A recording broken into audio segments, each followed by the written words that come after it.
What are you eating? I'm eating fish. Have fish with bones, with no bones, it's that. The fat one. But this one have bones. And what else? That one? What kind of beans you're eating? That is from my school. Yeah, white beans. It called. And look, my mom. Fasolya.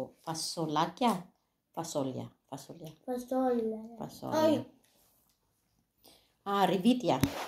The white beans called Revitia. That's Revitia, baby.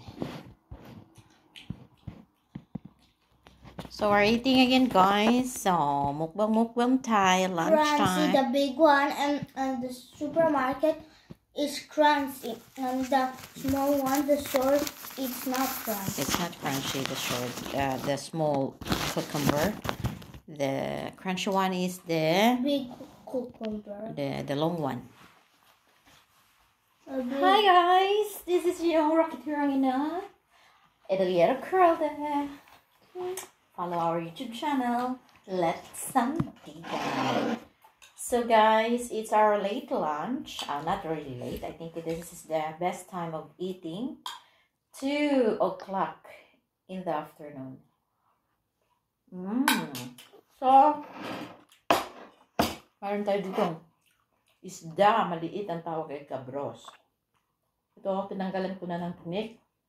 At ito naman yung may tinik na walang ulo. This is usual fish Greek people eating during Easter or daily basis pag season ng fish na cabros. Pero come on, gapin mo. Eat. Come here. Where are you going? Pee. We're gonna pee. No. Mayroon tayong kunting avocado dito. Maliit na avocado pero masarap. Slice ko lang. So masarap yung may beans. Usually, Revitia, they will eat Revitia with bread. White bread or called Horiatico Sumi. Pero tayong Pilipina, mix all together, we eat mixing food, whatever. Maramo. Yikes, guys.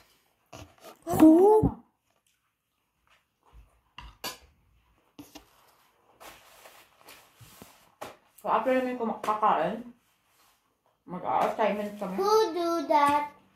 After my food, we eat this, but I will not eat it so fast. You will.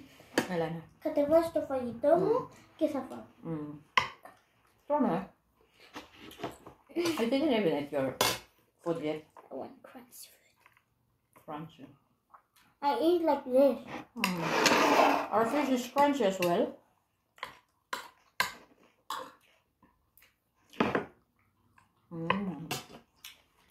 So also guys, more vitamins, and also it's safe to eat the kids because if you took out the bones, talagang but guys, safety na. I can eat there. I know. So Safety sa mga bata. I see bones. Affordable. I see bones. Wait. I'll eat them.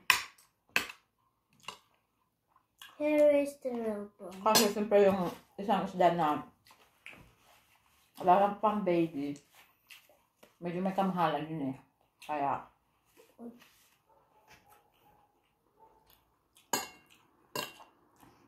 so guys, that is the bones.